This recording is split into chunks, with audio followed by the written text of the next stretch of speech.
So here we have a Nissan Qashqai automatic on a 67 plate. I'm going to start off by showing you around the outside of the car, and then we'll hop in and run through some controls on the inside. But from the outside you can see it's a 5-door car with alloy wheels. Let's start off inside the boot and then work our way around the rest of the car from there. As we approach the boot, you'll see we have reversing sensors, plenty of boot space as well, along with that 60/40 split folding rear seat, and then these two tray sections will both lift and remove to give you even more space should you need it.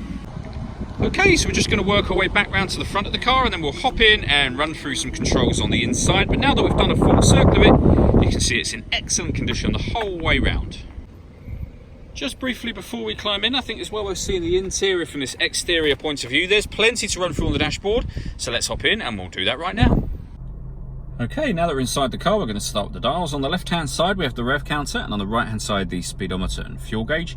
In the middle, you can see the total miles of this car are 7,280. The information displayed above that can be changed using buttons on the steering wheel. At the moment, we've got a digital readout for the speedometer being displayed there, but you can change that information for various different bits of trip computer information, audio information, as you can see. Eventually, back round to the beginning again.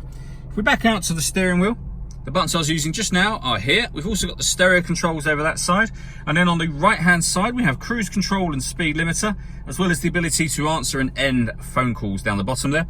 That is, of course, once you've paired up your phone, and that is done over on the central screen just here. Hit the phone button, and then use this control to go down to pair device and press enter and follow the instructions on screen from there. When it comes to the radio in this car, you'll see we have DAB, as well as AM, and also FM as well. If you want to listen to your own music, you can do. You can do that via the CD player at the top of the unit just there. We've also got auxiliary and USB inputs in this car as well. And then the main volume for the stereo is just there. Below that, we have dual zone climate control, so you can adjust the passenger and driver temperatures, the fan speed up, and of course down from here. You can determine where you'd like the air to be distributed within the car. When you're happy with those settings, that button turns the air conditioning off in this case, or back on again.